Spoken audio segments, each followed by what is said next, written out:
Officer को ऐसे ही वो होना डिटेल चाहिए। सारे सबूतों के साथ इस मूवी से आपके सामने अगर रखी। एक भी आदमी सुधर पर जाए तो ये इस मूवी विचार को बनाने का उद्देश्य उस सच के सफल होगा। और इस झूठ बिना के बीच उद्देश्य हो के रहा कोई भी युद्ध नहीं है। मूवी नहीं बनाई जाती है। सच के और न्याय के हम बीच हो इससे रहा हमारे युद्ध समाज है। में बदलाव हो। इस गंदी साजिश की वजह बनने वाले वो सारे गुनहगार आज राजकीय ताकत से बचने के लिए अपनी पार्टी को ऊपर की पार्टी से समझौते के लिए तैयार कर रहे हैं। वहां का समझौता यहां न्याय पर होने वाला अत्याचार है। योर ऑनर, लोग लोकतंत्र का मतलब सिर्फ वोट का हक, चिल्लाने का हक है, बस इसी भ्रम में है।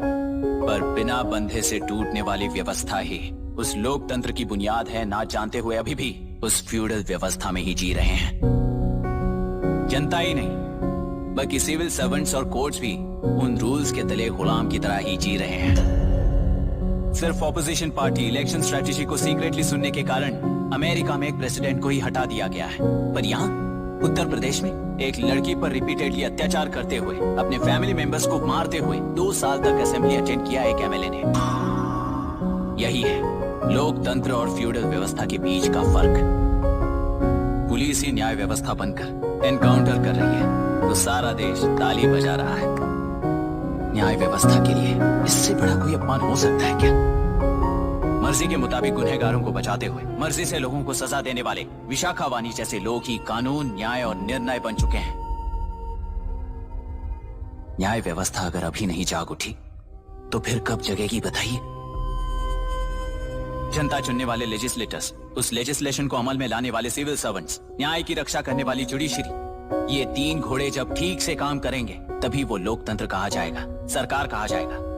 रास्ता भटके हुए उस लेजिस्लेटिव घोड़े को आज सामने से सवाल पूछ रही है ये एग्जीक्यूटिव व्यवस्था। न्याय व्यवस्था भी अपने पैरों पर खड़े होकर उस घोड़े पर जब लगाम लगाएगा तभी होगा ये असली रिपब्लिक।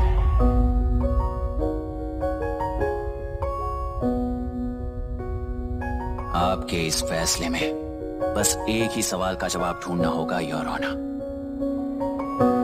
तेलुरु में जिस दिन से ये साजिश शुरू हुई उस दिन से 133 लोग सोसाइटी के मेंबर्स वरुण हैंसन की तरह गायब हो चुके हैं। 100 से भी ज्यादा किसानों ने आत्महत्या की है। हजारों की तादाद में कंज्यूमर्स बीमारी के शिकार हुए हैं। उनकी जान के लिए कौन जिम्मेदार है? तेलुरु को जहरीला बनाने